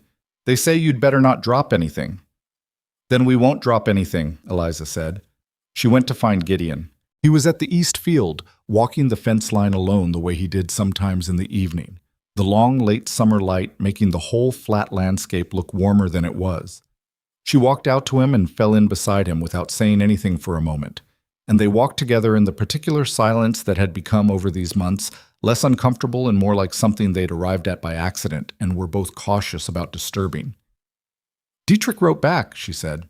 He kept walking. And? He'll supply us, she said. The price is manageable. She told him the rest. Ida Marsh, the Drummond sisters, Mrs. Hennessy's bread oven, the bid, the timeline, what it would mean if they won and what it would cost them if they tried and lost. He walked for a while before he answered. The sun was nearly at the horizon and the shadow of the fence posts ran long and thin across the dry grass. If we don't try, he said, what does Blackwell do next? He wins the contract, she said. And then he has enough leverage to go after our monthly delivery. And then he goes after the farm stand by some other route, permit or ordinance or finding someone on the county commission who owes him something. He does it slow, and he does it one piece at a time until there's nothing left to take. Gideon stopped walking. He stood looking out at the field, his field, the one she'd noticed going fallow that first afternoon, which now had 3 new plantings in rotation, and she stood beside him. My father lost a property that way, he said, not to Blackwell, but to someone like him. Took 3 years. He was quiet. I watched my father stop fighting it somewhere in the 2nd year, and I never understood why until I got older. He turned to look at her. In the evening light, his face was less guarded than usual, the way people's faces went when the day was long enough. He just got tired, that's all. He got tired, and he stopped seeing the point. She looked at him. We don't stop, he said. Whatever it takes. She nodded. She wasn't going to make it sentimental. Neither was he. I'll start on the bid Monday, she said. I'll come with you to talk to Mrs. Hennessy, he said. They walked back toward the house together in the long summer dusk, and neither of them said anything else. But there was something between them now that hadn't been there in the spring, something forged out of the same materials as the shed they'd built, and the fence they'd mended, and the mornings they'd worked through back to back without requiring more of each other than was there to give. Not romance, not comfort, exactly. Something more load-bearing than either of those things. Behind them, the east field held its rows in the fading light, and somewhere on the south side of the house, the rose trellis stood in the dark with its 8 inches of living cane and its stubborn root, waiting. The bid took 9 days to write. Not because Eliza was slow, Pearl would have laughed at the suggestion, but because every number had to be real. Not optimistic, not padded to look impressive. Real, which meant going back to every supplier, every grower, every woman with an oven or a smokehouse or a drying shed, and getting actual figures that would hold up under scrutiny from a railroad procurement officer who'd seen inflated bids before and knew exactly what they looked like. Pearl came every day that week, sometimes twice. She had a way of sitting with a column of numbers and finding the thing that didn't add up the way other people had a way of hearing a note played wrong in a familiar song. Automatic, almost involuntary, and slightly pained. She caught 2 errors in Eliza's volume projections on the 3rd day, and 1 in the pricing structure on the 6th, and each time she set her pencil down and said, "Here," without commentary, and Eliza fixed it without argument, because the whole point of having Pearl was to be corrected before the railroad saw it instead of after. Gideon came with her to see Mrs. Hennessy, as he'd said he would. The woman lived alone in a farmhouse 6 miles north, a square-built widow in her 60s with soil-dark hands, and the specific wariness of someone who'd been asked for things before, and had learned to price her agreement carefully. She served them coffee that was too strong and watched them over the rim of her cup while Eliza laid out the proposal. "You want to use my oven," Mrs. Hennessy said. "I want to pay you to use your oven," Eliza said. "And I want to pay you to manage the bread production for the railroad order if we win the contract. That means coordinating with the Drummond sisters and Ida Marsh, keeping the schedule, making sure the quality's consistent." Mrs. Hennessy looked at Gideon. "And you're agreeable to this?" "It was her idea," Gideon said. "That's generally my position on things around here." Mrs. Hennessy looked back at Eliza with a slightly different expression than before. Still watchful, but the wariness had shifted towards something more like assessment. "My oven hasn't been fired for a commercial run since March," she said. "It'll need a day to properly season before I'd trust it for a volume order." "I've built that into the schedule," Eliza said. "Of course you have," Mrs. Hennessy said, and that was more or less her version of yes. The Drummond sisters were easier. They were 2 women in their late 30s, Bet and Harriet, alike in the way of siblings who've spent too long in close quarters, which was to say they finished each other's sentences and argued about it immediately afterward. And they said yes before Eliza had finished the full proposal, because they'd been looking for exactly this kind of arrangement since the hotel had dropped them, and they didn't try to pretend otherwise. "What kind of volume?" Bet said. Eliza told her. "Per week?" Harriet said. "Per delivery," Eliza said. "Every 3 weeks for the first quarter, then monthly." The sisters looked at each other in their rapid, almost wordless way. "We can do it," Bet said. "We'll need 2 days' notice before each delivery," Harriet said. "You'll have 4, Eliza said. Ida Marsh was the most complicated conversation. She lived north of the creek in a house that was more function than form, surrounded by the particular organized disorder of someone who produced things constantly and had long since stopped worrying about where they were stored as long as they were findable. She was maybe 50, maybe older, with gray-streaked hair and the calm of someone who'd survived enough that most things had stopped being alarming. She made hardtack, yes. She'd been making it for 30 years since she'd learned from her mother who'd supplied trail crews. She had a recipe that traveled well. Less crumble than commercial hardtack, better flavor, longer shelf life. She'd sold it informally for years, small amounts to passing travelers, and the occasional rancher stocking up for a drive. She had never had a contract. "Why not?" Eliza asked. Ida shrugged. "Nobody asked me right," she said. Eliza asked her right. Ida said yes. The bid went to Aldridge's office on a Thursday morning, 9 days after she'd started writing it.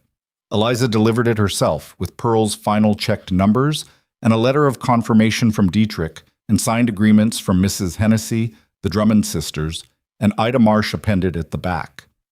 Aldridge's clerk took it from her at the counter with the particular neutrality of a man who processed a lot of paperwork and had opinions about none of it, and gave her a receipt. She rode home. She didn't tell anyone at the farm what she was feeling on the ride back, because what she was feeling was the particular exhaustion of having done everything within your ability to do and now having to wait for something outside your control.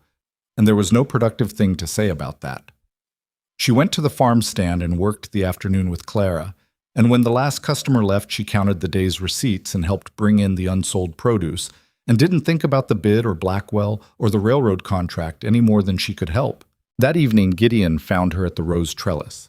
She'd been checking it in the early evenings when she remembered to, and for the last 2 weeks it had been doing something. The cane she'd cut back to 8 inches had put out 3 new shoots, thin and tentative, nothing to celebrate yet, but alive in a way that was no longer ambiguous. She was crouched at the base of it, looking at the new growth, when she heard him come around the corner of the house. He stood beside her and looked at the trellis for a moment. "It's coming back," he said. "Slowly," she said. "Still." He crouched down beside her, which he didn't usually do. He was more comfortable standing, and looked at the new shoots. "Margaret brought this from Philadelphia," he said. "Started it from a cutting her mother gave her." He paused. "I thought it was gone." "Roots are harder to kill than canes," she said. He looked at the new growth for another moment, and then looked at the ground, and she thought he was going to say something, and then she thought he'd decided not to. And then he said, "I should have dug up the gravel myself a long time ago." She didn't answer right away. She understood what he was saying, and she understood that it cost him something to say it, and she didn't want to make it smaller by answering too quickly. "You weren't ready yet," she said. "No," he said. "I wasn't."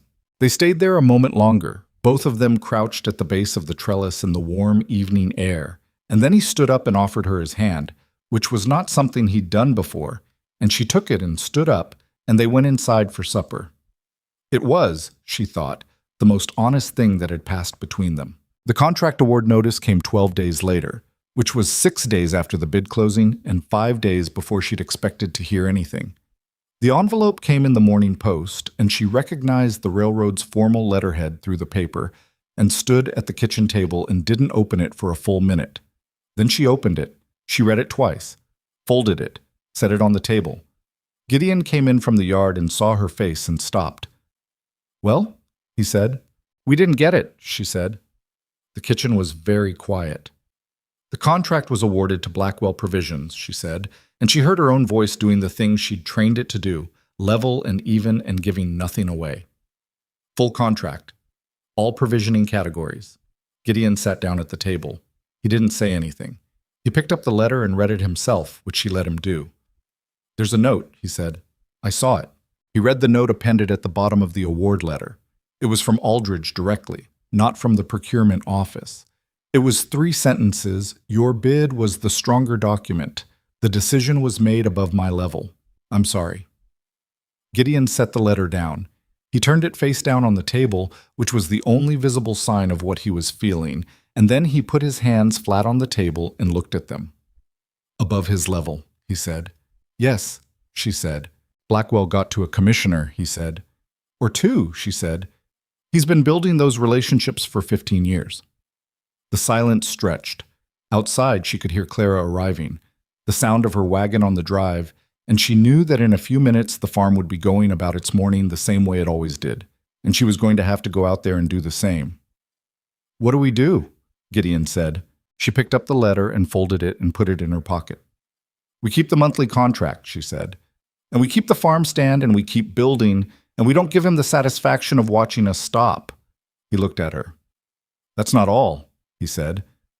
"You've already got the next thing in your head. I know you." She was quiet for a moment because he was right, and she wanted to be sure before she said it. "The monthly contract is up for renewal in 4 months, she said. "Aldridge told us the big contract decision was made above his level. That means the provisioning for his specific camp, the original camp where we've been delivering, is still his decision to make. As long as we don't give him a reason to drop us, we hold that." "And the big contract?" "We can't fight Blackwell for the contract right now," she said. "He's got commissioners in his pocket and 15 years of established relationships, and we've been operating for 4 months. We're not going to beat that in procurement." She looked at him steadily. "But contracts get reviewed. Operations get audited. If Blackwell overpromises and underdelivers on a contract that size, and I think he will because he bid it to win it, not to fulfill it, then there'll be another opportunity." "That could take a year," Gideon said. "More." "Then it takes a year," she said. He rubbed his face. It was a gesture she'd come to understand meant he was accepting something he didn't like but had decided was true. "All right," he said. She went out to tell Clara before Clara heard it some other way, because Clara would hear it some other way within 2 days if she didn't tell her first. She caught her in the yard and said it plainly, and watched Clara's face do the series of things it did. surprise, anger, and then the particular setting of jaw that meant she was converting both into something useful. He bought the decision, Clara said. Apparently, Eliza said, and there's nothing we can do about it. Not right now, Eliza said. Not through that channel. Clara looked at her. But there's another channel. There's always another channel, Eliza said. Come help me with the beats and I'll tell you what I'm thinking. What she was thinking was this. Blackwell had won the procurement battle, but he hadn't killed the thing they'd built, and he couldn't, not directly. As long as the Hale farm kept producing and kept delivering and kept building the network of women and suppliers and customers that had grown up around it in 4 months. The farm wasn't just Eliza anymore, and it wasn't just Gideon. It was Pearl and Clara and Mrs. Vogt and the Drummond sisters and Ida Marsh and Mrs. Hennessy and a dozen other women whose small operations had either grown from or alongside it.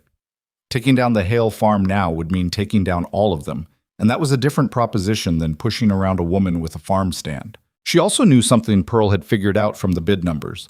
Blackwell's price for the big contract was structured at a margin that left him very little room. He'd bid low to win, low enough to freeze out competition, and now he had to fulfill a contract for 400 men over an extended railroad push at a price that required everything to go perfectly. One bad season, one supply chain problem, 1 month where the flour came late or the preserved goods didn't pass inspection, and he'd be bleeding money. She'd told Pearl to watch the contract performance. Not obsessively, just watch. In the meantime, there was the monthly delivery to fulfill, and there were 4 women who'd built their small operations around the expectation that the Hale farm was going to keep growing, and there was a bid document with Dietrich's name on it that represented a relationship she wasn't going to let go to waste. She wrote to Dietrich that week. Not to place an order, she didn't need his volume for the monthly delivery, but to keep the connection live, to tell him what had happened with the contract and why, and to ask if he'd be willing to maintain a standing arrangement for smaller regular purchases as a foundation for when the larger opportunity came back around. She wrote it as one plain-dealing person to another, without pretense, and she meant every word. His reply came in 2 weeks, short as before. Yes, he'd maintained the arrangement. He'd been cut out of this county before, and he had no illusions about why. He thought the situation would change. He was patient. She showed the letter to Gideon at breakfast without comment. He read it, nodded. Good man, he said, and that was all. It was Pearl who first noticed the problem with the October delivery. She came in on a Saturday morning in mid-September with her ledger and a second piece of paper that she set on the table in front of Eliza without preamble. It was a copy of a supply schedule. She'd gotten it from Nora, who had gotten it from a contact at the railroad supply depot, which was the kind of network that Eliza had been building quietly for months, without fully recognizing that's what she was doing. Blackwell's flour delivery to the camp was light in August, Pearl said, 20% short. They made up the difference with emergency purchasing at a premium. Eliza looked at the paper. 1 month, she said. 1 month, Pearl agreed. But the baking schedule for October requires 40% more volume than August, because the line extension crew is coming on. And his flour contract with the mill, she pointed to a line on the schedule. He's locked into a fixed delivery quantity through his existing mill arrangement. He doesn't have the capacity to scale up quickly. He bid the contract on the assumption that he could renegotiate his mill terms, Eliza said. That's what it looks like, Pearl said. Eliza sat back. The kitchen was quiet. Through the window she could see the south field in its late summer fullness, the beet rows heavy and dark, the carrots coming up in the third planting she'd gotten in before the heat peaked. If he can't fulfill the October order, she said. Aldridge has a clause in the main contract, Pearl said. Non-performance triggers a review, and a review means the contract goes back to bid. She paused. Or he can supplement with a secondary supplier for the shortfall. They looked at each other. He'd never use us, Eliza said. No, Pearl said. He'd rather take the penalty. She closed her ledger. But Aldridge might have a different view. She found out what Aldridge's view was 3 days later, when he came to the farm himself. Not his clerk, not a letter, the man himself, which told her something before he'd said a word. He came in the early afternoon and declined Mrs. Pell's offer of coffee with the distracted politeness of a man who had things on his mind. And he sat at the kitchen table with his hat in his hands and said, Without bothering to lead up to it, I need to talk to you about a potential shortfall in October's provisioning. She'd known this was coming, and she'd told herself not to show it too clearly, because showing it would tell him she'd been watching Blackwell's performance numbers, and that was a card she might need to keep. What kind of shortfall? She said. The flour component, he said. I have a supplier who's encountering difficulties meeting the volume requirement for October. I'm looking at my options. And one of those options is us, she said. He looked at her steadily. One of those options is a supplementary contract for the flour and baked goods component only for the October delivery. Your bid included confirmed supply from Dietrich's mill and baking capacity from 3 established local producers. That infrastructure is still in place, I assume? It is, she said. I can't replace the full contract, he said. What Blackwell holds, he holds.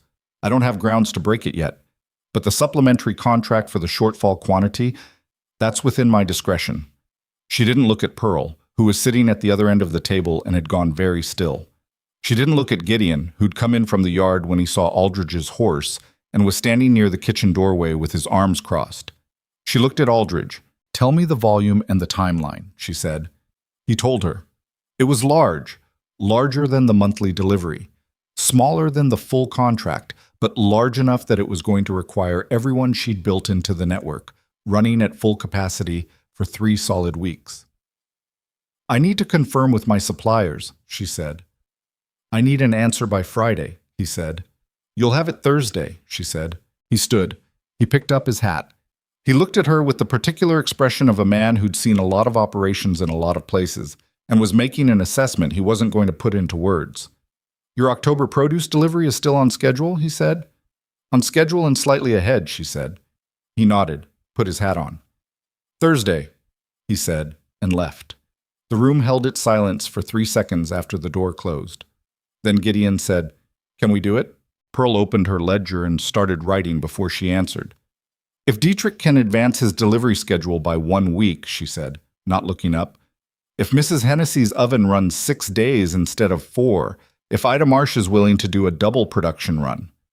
She ran a column of numbers down the page with the speed of someone who'd been doing this kind of arithmetic for 20 years.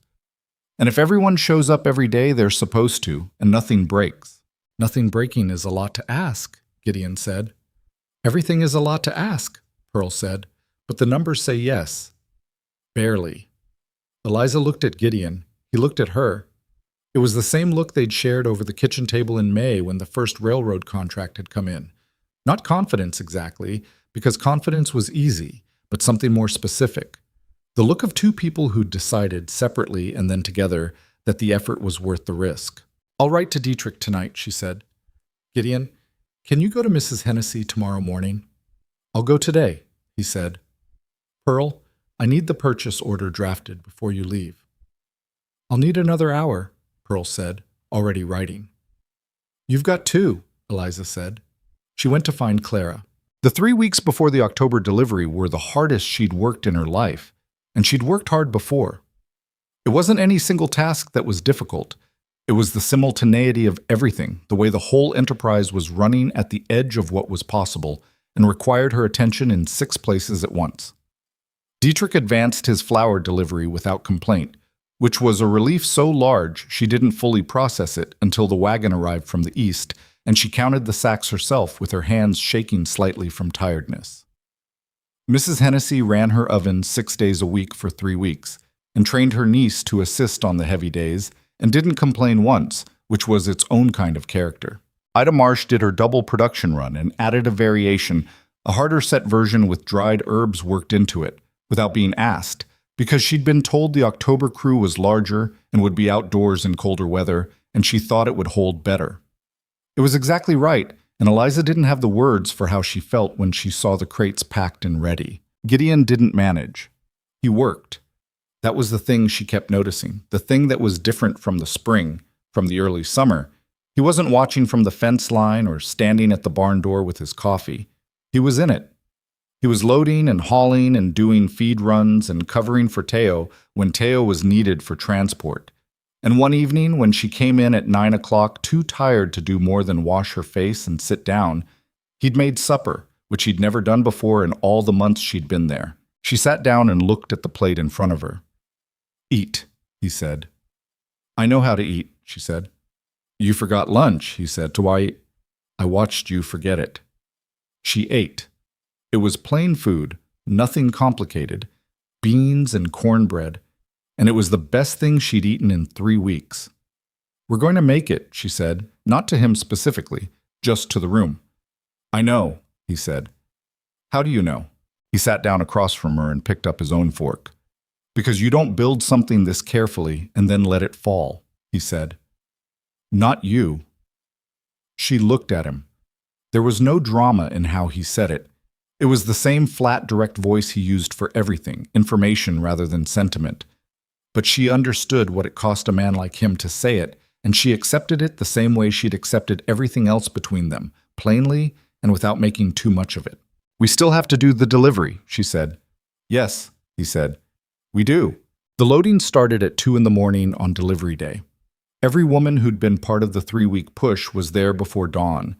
Clara and her sister, Mrs. Vogt, and her daughters, Pearl, checking manifests by lantern light, the Drummond sisters arriving with their share of baked goods in a wagon that smelled of yeast and warm bread.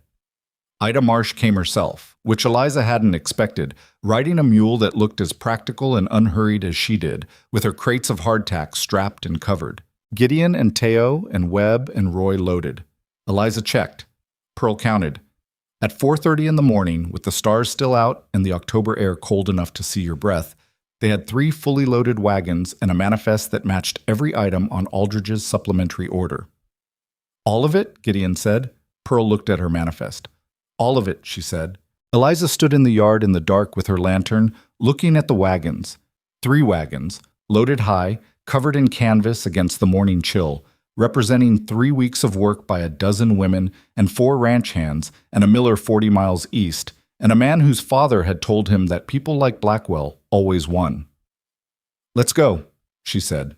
They arrived at the railroad supply depot before the sun was fully up, before the first regular Blackwell delivery wagon was anywhere on the road. Aldridge's night clerk accepted the manifest with wide eyes and called for the foreman, who called for Aldridge himself, who came out of the depot office in the cold gray pre-dawn light and walked the wagons with his lantern and didn't say anything for a long time. Then he said, It's all here. Every item, Pearl said, with the manifest signed and the quality certifications from each producer. Aldridge looked at Eliza. Blackwell's wagon is going to be here in 2 hours, short 20% of what he was supposed to deliver. That's between you and him, she said. He looked at her for another moment. No, he said quietly. It's not, actually. Not anymore. He turned to his foreman. Get the intake crew out here. Let's get these wagons unloaded. Behind her, she heard Clara let out a long breath. She heard Ida Marsh say something to her mule. She heard Gideon come to stand beside her, close enough that she could feel the warmth of him in the cold morning air. Well, he said. Well, she said. Neither of them smiled. They were both too tired and too careful for that. But the words sat between them in the cold morning light and held a weight that 4 months of practical arrangement and hard work and slow trust had put there. And it was enough. It was more than enough. Aldridge's formal review of the main contract was announced 11 days after the October delivery. The notice came through official railroad channels, a printed document that Ferris at the county office received and which the county newspaper reprinted in 2 short paragraphs on the inside page, buried between a notice about a land auction and an advertisement for Whitfield's dry goods. Most people in the county skimmed past it. Pearl did not skim past it. She came to the farm on a Saturday morning with the newspaper folded under her arm and set it on the kitchen table in front of Eliza without comment, her finger on the relevant paragraph. Eliza read it again. Blackwell Provisions has been notified of a performance review under the terms of the Regional Railroad Provisioning Contract following documented shortfalls in the October delivery cycle. Regional procurement officials will conduct a formal assessment over the following 30 days. 30 days, Eliza said. 30 days, Pearl said. Gideon was at the table with his coffee, and he read it over Eliza's shoulder and didn't say anything for a moment. Then he said, Is this what we thought it was going to be? It's what Pearl thought it was going to be, Eliza said. 6 weeks ago. Pearl accepted this without visible satisfaction, which was one of the things Eliza valued most about her. The question is what happens after the 30 days, she said. A review doesn't automatically mean a contract termination. Blackwell will argue extenuating circumstances, supply chain disruptions, weather, anything that makes the shortfall look like an event rather than a pattern. Is it a pattern? Gideon said. August was short, Pearl said. October was shorter. November's delivery schedule, based on what I can see in the depot records. She opened her ledger to a page of neat notes. The flour component is already showing signs of another gap. He structured his mill arrangement too tight, and now he's paying for it. Eliza looked out the kitchen window at the farm. November had come in cold and dry, and the growing season was winding down. The last of the root vegetables had been pulled, and the drying shed was full, the farm stand closed until spring, the south field turned and resting. But the operation hadn't stopped. It had changed shape, the way it always did with the seasons, moving from growing into processing and storage and planning. Ida Marsh was doing a winter hardtack run. Pearl was doing accounts. Clara was helping sort and inventory everything in the shed. The rhythm was different, but it was still going. We can't control what the review finds, Eliza said. What we can control is being ready if the contract goes back to bid. If it does, Pearl said, it'll go fast. They won't want a provisioning gap on an active line. How fast? 2 weeks to submit, maybe less, Pearl said. Which means we need everything in order now, not after the announcement. Eliza looked at Gideon. He was turning his coffee cup in his hands, looking at the newspaper, and she could see him doing the same calculation she was. The same question about whether this was the moment, whether they were bigger enough now than they'd been in August when they'd lost the first bid. We're bigger, she said, answering the question he hadn't asked out loud. He looked at her. Dietrich? Still under arrangement, she said. I wrote to him last week. He's ready to scale. Mrs. Hennessy? Already asked, Eliza said. She said, and I'm quoting, that she didn't fire her oven up for 3 weeks in October to stop now. The corner of his mouth moved. And Ida Marsh? Ida Marsh told me last Tuesday that she'd been praying, her word, not mine, for another shot at this. She paused. She has opinions about Blackwell. Most people in this county do, Gideon said. Pearl tapped the ledger. I need a week to update the bid document. The October delivery is our proof of performance. We have manifests, quality certifications, Aldridge's acceptance record. That goes into the new bid as the centerpiece. Do it, Eliza said. She pulled the old bid document out of the drawer where she'd kept it. She hadn't thrown it away, which Gideon had noticed and not commented on, and handed it to Pearl. Pearl took it and opened it to the first page and began making notes in her small, exact handwriting. And Eliza watched her and thought about August, about reading the rejection letter at this same table and turning it face down, and about what it meant that they were sitting here now with something real to put behind a new attempt. You didn't always get a second chance. She knew that. Most of the time the thing you missed was simply gone, and the only choice was to build in a different direction. But sometimes, rarely, and only if you'd kept building in the meantime, the door came back around. The key was not to have spent the intervening months in bitterness or waiting. The key was to have spent it in work, so that when the door opened, you were already standing at the right height to walk through it. She went to find Clara. The new bid went in on a Wednesday, 9 days after the review announcement. It was 40 pages, which was 12 more than the first bid, because it now included 6 months of actual performance data, delivery records, quality certifications, customer accounts from the monthly camp contract, and a letter from Aldridge that he'd offered to write, and that Pearl had quietly described as the most valuable 43 words you're going to read in a document this year. Aldridge had written in his plain and unembellished way that the Hale farm operation had fulfilled every commitment made to his camp without a single shortfall, and that in his professional judgment they had demonstrated the organizational capacity to meet larger provisioning requirements. He hadn't said anything about the October supplementary delivery directly. He hadn't needed to. The manifests spoke for themselves. Eliza delivered the bid on Wednesday morning and came home and went back to work, because there was always work, and because waiting without moving made her feel like she was standing in the middle of a river, holding still, which she'd learned early in life was not a strategy but a good way to get knocked over.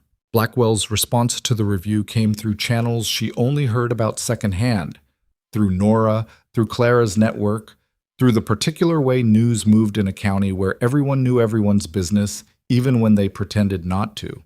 He'd hired a lawyer from Wichita. He'd written to 2 of the county commissioners. He'd argued, apparently at some volume, that the October shortfall was the result of a mill fire 3 counties east that had disrupted the regional flour supply, and that he could not reasonably be held accountable for an act of weather. There had not been a mill fire 3 counties east in October. Pearl had checked. "He's lying," Clara said when Eliza told her. "He's hoping," Eliza said. "There's a difference. He's hoping the commissioners he has relationships with will carry enough weight with the Railroad Procurement Board to absorb the review findings." She paused. "He might be right." "You don't think he is?" Clara said. "I think the railroad is a larger operation than this county," Eliza said.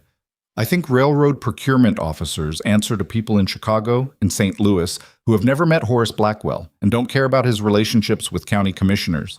I think they care about whether their line crews get fed on schedule." She picked up a beet that needed sorting and turned it in her hands. "I think we'll find out." They found out on a Thursday morning in late November, 3 weeks after the new bid went in. The letter came in the Morning Post, and Eliza was at the farm stand, closed for the season. She was doing inventory, when Teo brought it out from the house with the expression of someone who knew what it probably was and had decided not to speculate. She took it from him, and he went back to the barn without being asked, which she appreciated. She sat on the edge of the farm stand, on the plank surface she'd built in the spring with boards from the secondary pile, and opened the letter. She read it once, stopped, read it again. The full railroad provisioning contract, all categories, all delivery cycles for the duration of the extended line push east, had been awarded to Hale Farm and its affiliated producers, effective the 1st of December. The Blackwell Provisions contract had been terminated for cause following the performance review, with a penalty assessment for the October shortfall. Regional procurement cited demonstrated operational reliability and supply chain depth as the determining factors in the new award. She sat there on the plank surface with the letter in her hands for a long time, long enough for the morning cold to start working through her coat, and she thought about a lot of things. She thought about the trunk she'd brought from Wichita and the gravel yard, and the fistful of good black soil she'd picked up on the first afternoon. She thought about Teo and 2 days of shovels and blistered hands. She thought about the first radishes and the farm stand sign with the straight letters and a woman on a passing wagon raising her hand.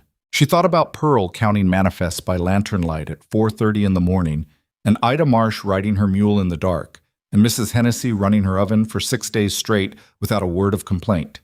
She thought about the Drummond sisters finishing each other's sentences, and Dietrich's short, firm letters, and Clara standing in the beet shed with her jaw set, converting anger into something useful. She thought about Gideon saying, "We don't stop at the East Field fence in the late summer light." She folded the letter, put it in her coat pocket, and went to find him. He was in the barn, as he usually was at this hour, doing the kind of morning work that ranches required regardless of what else was happening. The daily maintenance of animals and equipment that didn't pause for railroad contracts or personal watersheds. She stood in the barn door the way she'd stood there months ago to tell him about the drying shed, and he looked up from what he was doing and saw her face and went still. She took the letter out of her pocket and held it out to him. He crossed the barn and took it and read it standing there in the barn light, and she watched his face do something she hadn't seen it do before. Not a smile, not quite, but a release of something that had been held a long time, a loosening in the jaw and around the eyes, the expression of a man who'd been braced against something for so long that he'd forgotten what it felt like to stand without bracing. He read it twice, the same way she had. Then he looked up. "It's real," he said. "It's real," she said. He handed the letter back. He picked up what he'd been working on and set it down again, a gesture that meant he was done pretending to be focused on it. "I need to tell Teo," he said. "Tell him at breakfast," she said. "Tell everyone at breakfast. Pearl should hear it with everyone else." He nodded. He looked at her for a moment, and there was something in his eyes that she recognized because she'd seen it in the East Field, in the late summer light, and at the rose trellis in the evening, and at the kitchen table over a plate of beans and cornbread when he'd told her plainly what he saw in her without dressing it up. It was a man seeing clearly, is what it was. Not wanting more than what was there, not pretending less. Just seeing. "Thank you," he said. She looked at him steadily. "I didn't do it alone," she said. "No, he said. But you started it. She thought about that for a moment. She thought about what it meant to start something. Not the credit of it, but the actual act. The specific choice to crouch down at the edge of someone else's gravel yard and push the rocks aside and find out what was underneath. The choice to believe that buried things could be worth uncovering. Not because you were certain they were, but because you were willing to find out, and because finding out was always better than standing at the edge wondering. Go tell Teo, she said. I'm going to start breakfast. She made breakfast for 12 that morning. She didn't plan to. It started as the usual household meal and expanded as word moved through the farm the way word always moved, which was faster than anyone intended. Teo told Webb and Roy when he went to the bunkhouse. Gideon rode out to Clara's place himself, which he'd never done before. And Clara came back with him in her wagon and brought her sister because she happened to be there. Mrs. Vogt arrived with her daughters because she had a delivery to make and stayed when she understood what was happening. By 8:30, Eliza's kitchen held more people than it was designed for, and the smell of coffee and cornbread and frying eggs was going out through the open door into the cold November morning. Pearl arrived at 9 after everyone else, and stood in the kitchen doorway taking in the assembled crowd with an expression that suggested she'd half expected something like this and had dressed accordingly. She found Eliza at the stove. "It went through?" she said. "It went through," Eliza said. Pearl didn't say anything else for a moment. She set her bag down and took off her coat and hung it on the hook by the door and went to pour herself coffee. And when she had it, she stood by the window and looked out at the farm and drank it in the particular private way of someone processing something they'd worked very hard for and wanted to feel fully before they moved on to what came next. Eliza understood that. She left her to it. The breakfast was loud and crowded and the eggs ran short, and someone burned a batch of cornbread because the stove got too hot with too many people near it. And Clara's sister told a story about the October night delivery that made Webb laugh so hard he knocked over his coffee, and none of it was elegant or particularly orderly, and it was one of the best mornings Eliza could remember. After, when the people had cleared out by degrees and the kitchen had been restored to something approaching its usual state, Gideon sat at the table with the contract letter and read it a third time. She was washing the last of the dishes and watching him from the corner of her eye without making it obvious. "We need a second wagon," he said, "for the delivery schedule." "I know," she said, "and the barn needs 2 new roof sections before a serious winter." "I know that too. And we said we'd finish the bunkhouse extension for Webb and Roy." "Spring," she said, "after the ground thaws." She dried her hands on a towel and turned to face him. "Are you making a list?" "I'm always making a list," he said. "So am I," she said. "Mine starts with getting a proper storage cellar in before the December delivery." He looked at her. "That's a significant dig." "Yes," she said, "and we'll need help.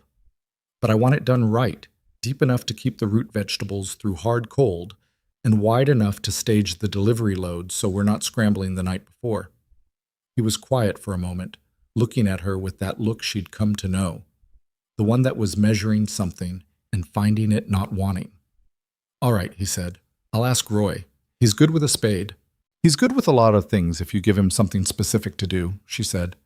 "I know," Gideon said. "I've been noticing that." She thought that was interesting.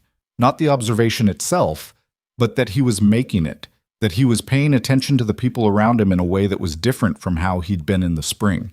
He'd always been a competent rancher, careful with animals and land and machinery, but he'd been managing things rather than leading them, which was a different relationship with the people around you.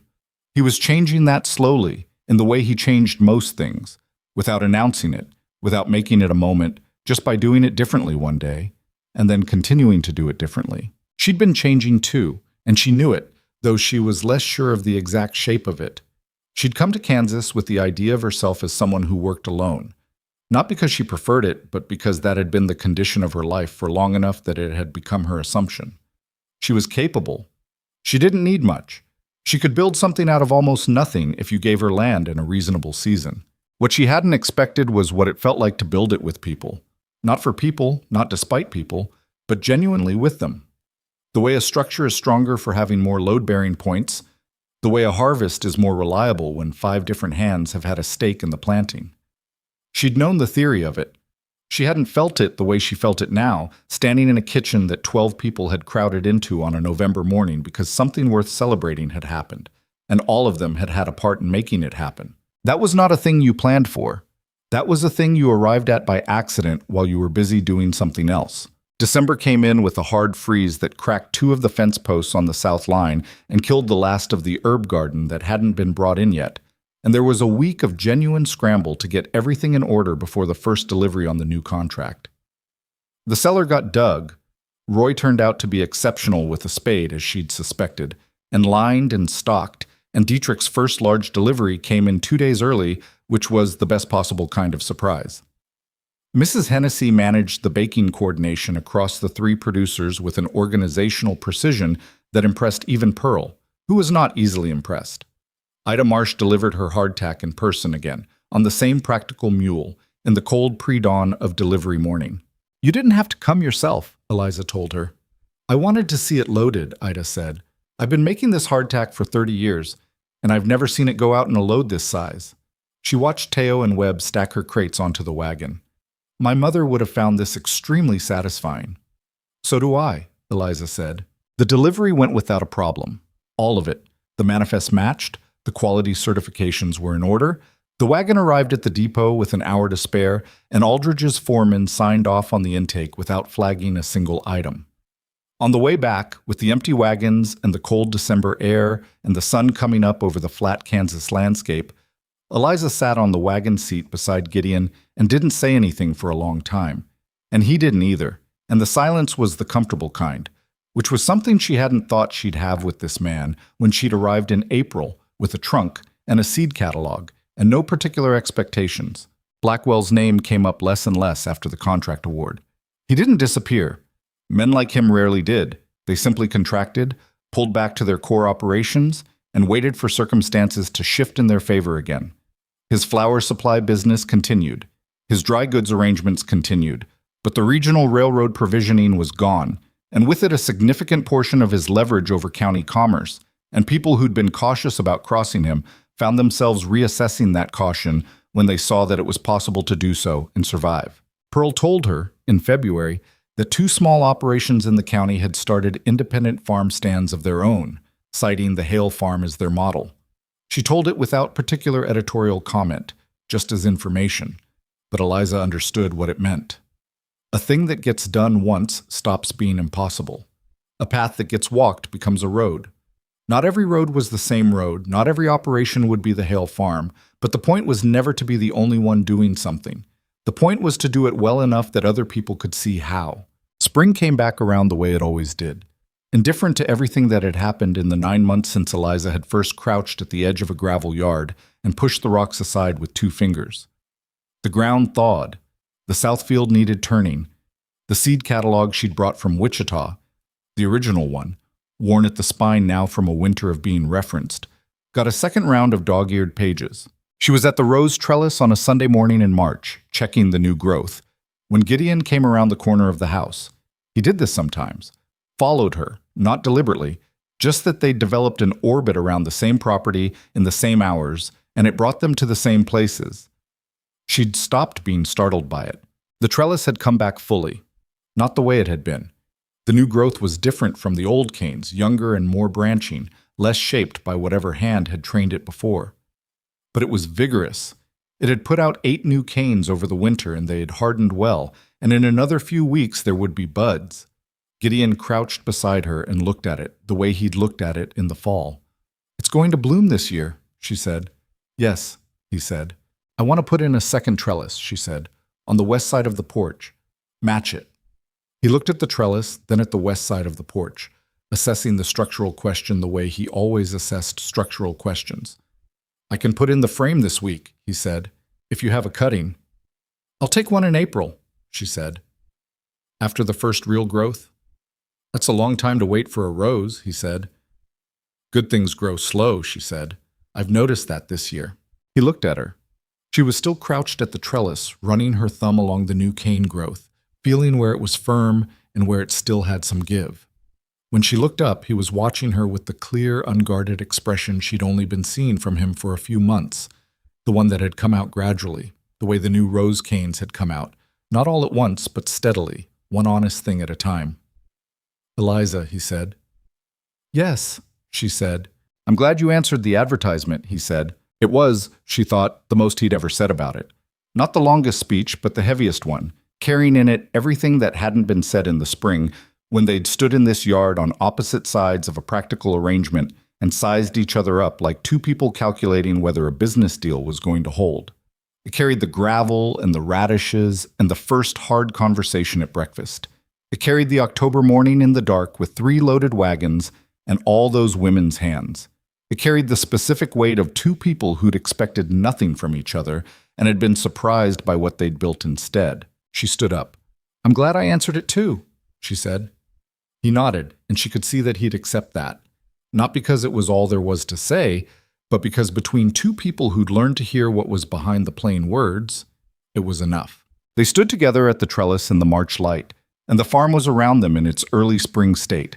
Everything not quite started yet, holding the potential of the season that was coming, the way good soil holds a seed before anyone has planted it. The cellar was full of sorted stores for the next delivery. Pearl's ledger was balanced and ahead of projections for the first time since Eliza had arrived. In the shed, Mrs. Volk's youngest daughter was learning to do the herb sorting herself, having watched for a season and decided she wanted a part in it. Somewhere north of the creek, Ida Marsh was probably already planning her spring hardtack run. And here, on the south side of the porch, a rose that everyone had assumed was dead had come back with 8 new canes and was going to bloom in the spring because the root had held when nothing above the ground gave any reason to think it would, because someone had cut away the dead parts instead of pulling the whole thing out, because sometimes what looks finished is only dormant, and the difference between the two is whether you're willing to get down in the dirt and find out. Eliza had learned a lot of things in the 9 months since she'd stepped off a wagon with a trunk and a seed catalog, and no particular illusions. She'd learned that courage wasn't the absence of doubt, but the decision to move anyway. She'd learned that a woman with a practical mind and dirty hands and no patience for wasted potential could build something real in a place that hadn't asked for her. She'd learned that the people who tell you an arrangement is impossible are usually the people who benefit from you believing that, and that the best answer to them is not an argument, but a delivery that shows up on time with every item on the manifest. She'd learned that partnership, real partnership, the kind that held weight, wasn't built from sentiment.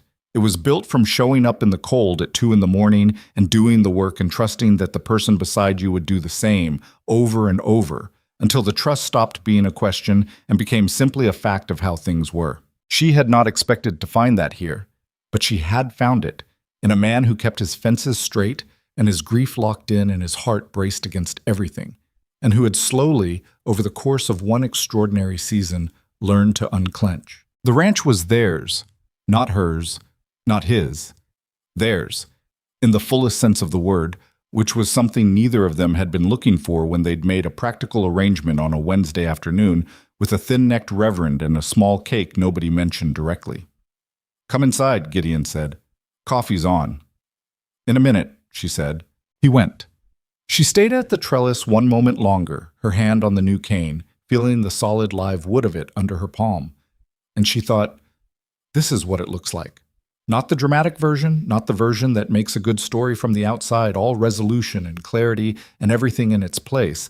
The real version, 2 people standing in a yard in the morning, work to do, things growing, the next season already beginning to take shape under the ground where nobody could see it yet.